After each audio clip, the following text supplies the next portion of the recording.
Now before The Rock drops some gospel on you, The Rock has got some good news to share. Something that's gonna make you happy, something that you can own. Tonight, it is official. You all, right now, live on Fox, have broken an all-time indoor attendance record. Not only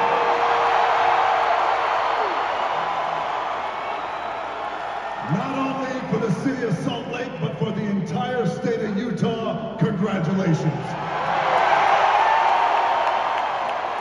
The largest gathering of trailer park trash The Rock has ever seen. Got heel rock, baby, let's go! Now, if you didn't like that, you're gonna love this. Finally.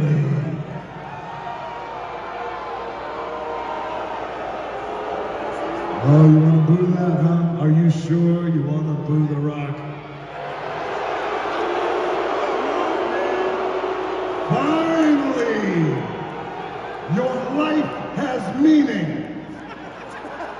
Finally, you and your 50 wives will have a story to tell.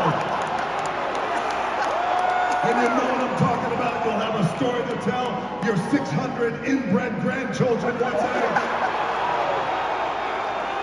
And that is what it's like to look at greatness in the flesh, because finally, The Rock has come back to Salt Lake City.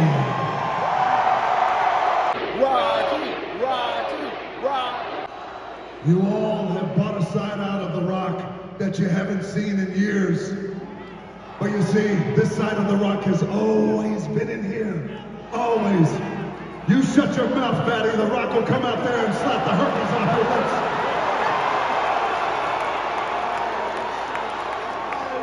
It's a side that you haven't seen The Rock, but it's been in here all along. And you know why you're seeing it tonight? Because it's The Rock and Roman Reigns. The biggest WrestleMania main event in the history of WrestleMania. You had it in your hands and you let it go.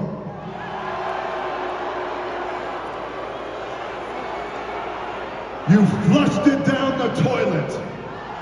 The same toilet you sat your fat asses on, and you sat there and tweeted, "We want Cody! We want Cody! Cody's gotta finish his story!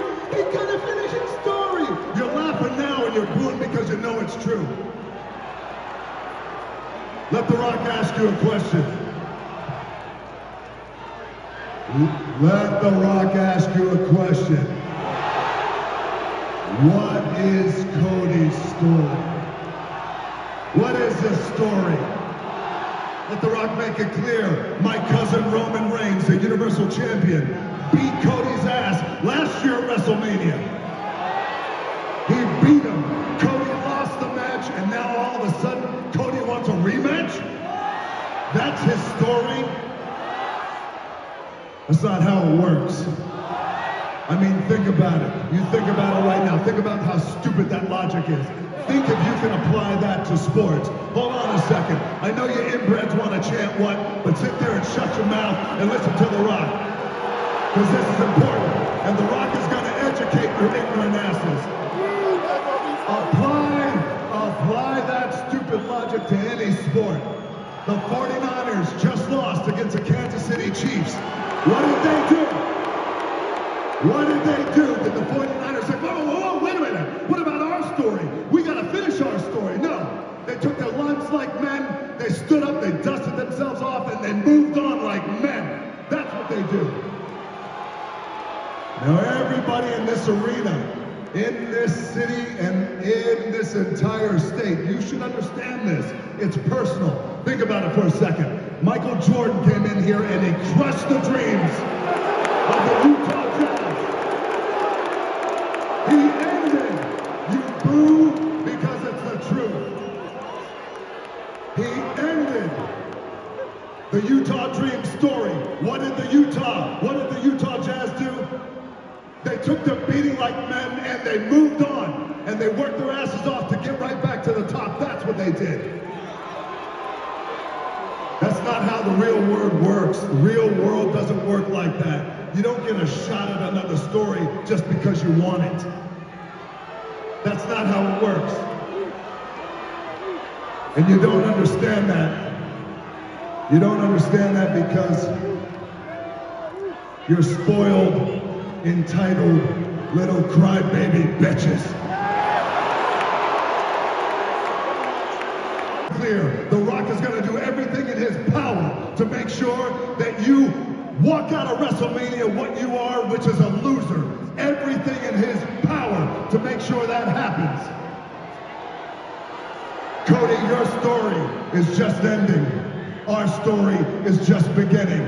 The Bloodline, the most powerful, dominant duo in sports and entertainment, and of course in the WWE. If you're some man! No. Salt Lake City, sing along with The Rock is over. You lost that privilege. Sit there and shut your mouth and enjoy the ride that The Rock is taking you on. If you're some man!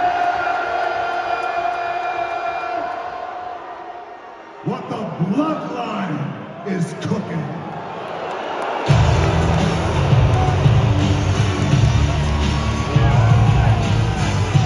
What up, y'all? This your boy Ace here, and welcome to Afternoon's Delight. Let's talk about it, y'all. And the Rock memes. Man, oh man. I said I was gonna try to cover this, man. So I'm recording this right before my Raw videos.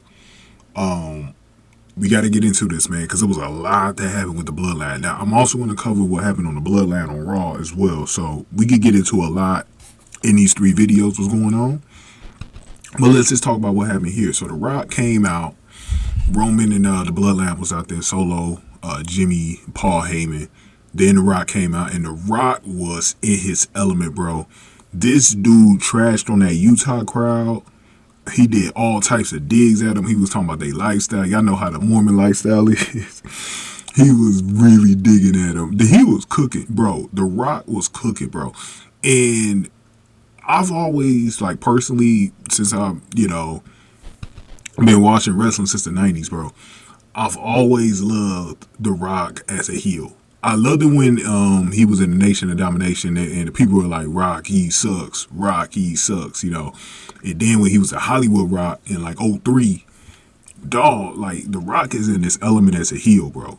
And we hadn't seen that character in a while, so it's great to see it. Then he brought up the best dig that you could put against the Utah people, bro. The Jazz felling against Michael Jordan back-to-back years for the title, bro, back in 97 and 98. That was, I know that one. More than anything The Rock said, because, I mean, people always poke at the Mormon lifestyles, so I think people are used to hearing that. But when you dig at them about the way they lost against Michael Jordan, because the thing about the Jazz is they never came back to win. Like, they still don't have an NBA title, bro. Like, they didn't even get one in 99 after Michael Jordan retired, the first well, technically he had 3 retirements in his career, because he had the first one when he played baseball, then the second one was when he retired from the Bulls, and then he came back to play for the Wizards. Then he finally retired after that, after he was doing his Wizards run. So he technically retired 3 times, but that was the second time he retired. And they still couldn't win a championship because who won that following season? Was it the Spurs? Yeah, the Spurs beat the Knicks. So he still, Karl Malone and John Stockton, they still couldn't win, man. So I know that had to been like a deep dig right there, bro, to the Utah people. But I love the way he used that example, because he was using that example about Cody Rhodes getting back-to-back chances and failing. And I made a video last week, and I was telling y'all that I don't think Cody Rhodes is gonna win, bro. I can easily see him failing twice against Roman Reigns, man. And I think a lot of it has to do with The Rock right now, because The Rock is going to probably make sure Roman gets that title, because I think The Rock wants to face Roman Reigns in the future for the title. I think because he never got this. Look, he didn't get this title shot because of the Cody fans, right? So he definitely wants to make sure he's in position to get this title, bro. And And it's not that he can't get it against Cody Rhodes. I think he just wants Roman Reigns to have it so that he could prove himself as the head of the table. And it's a part of the head of the table storyline that I know that they want to do. So this is why I kept saying I don't see any scenario where Cody actually wins. But we'll see. We'll see what happens at WrestleMania, man. You know, Cody could win, but I just really don't feel like they're going to pull the trigger on that. Especially, I really think if Cody was going to win, I think he would have won last year. I just think they're running it back because of this storyline with The Rock. So that's the only reason why I see them going with this, man. But The Rock ends up actually joining the Bloodline here, which is interesting as well, as he puts the one up. And there was some people saying that he was pointed at Roman, and I was like, y'all be looking too hard at stuff, man. Like, I didn't agree with people on that. I really did not agree with people on that. I don't think that meant anything. If anything, okay, let's say if it did, it's not for WrestleMania. He's not going to turn on Roman at WrestleMania. I just told y'all the reason why he won't do it at WrestleMania. Now, will he turn on Roman? Hell yeah, he's going to turn on Roman. But somebody that I was listening to recently, I forgot who it was. I know it was recently, but I'll be having a lot of stuff on my mind, so I forgot who it was. But I was listening to a YouTuber talk about that what he thinks is going to happen is actually going to be Roman turning on The Rock. And I can see that playing out. Even though The Rock is a heel right now, I think what's going to happen is Paul Heyman's going to get in Roman Reigns' ear at some point, and I think Roman's going to realize, like, wait a minute, this dude is probably using the whole bloodline to get further to getting, you know, all the titles and all the glory and all the power. You know what I mean? Because it's obviously a power game for The Rock, because you just saw what Triple H was talking about last week. He don't got any power, right? I'll run the show. And I think that this is a power game for The Rock. So that's why I'm thinking, bro, that's why I keep saying, bro, The Rock is not going to allow Cody to win at all. Because he kind of loses that power if he lets Cody win. Because Cody's going to be the biggest champion in the company, because the Universal title is the biggest champion in the company. And so he's going to lose that power, and it's going to be harder to grab because he's actually got to grab it against Cody Rhodes. He's not going to allow that, bro. He's going to make sure Roman keeps it, because it's going to be easier for him to get it from Roman than it is for him to get it against Rhodes. So I still could see a scenario where Rhodes actually gets the World Heavyweight Championship too. I can still see that scenario playing out, but it's going to be very interesting because we still got a long ways to go to WrestleMania. I think we got like 6 weeks or 7 weeks or something like that. A lot can happen between now and then, man. It's going to be a good ride, man. But give me your thoughts on this, man. Give this video a like, share, subscribe. We're going to talk about the Bloodline on Raw. Make sure y'all watch those 2 videos. It probably should be some links to them on the end screen here at the end if I remember to put them in there. But let's do the other SmackDown video with Dakota Kai and Bailey. Thank y'all for watching. After news to like.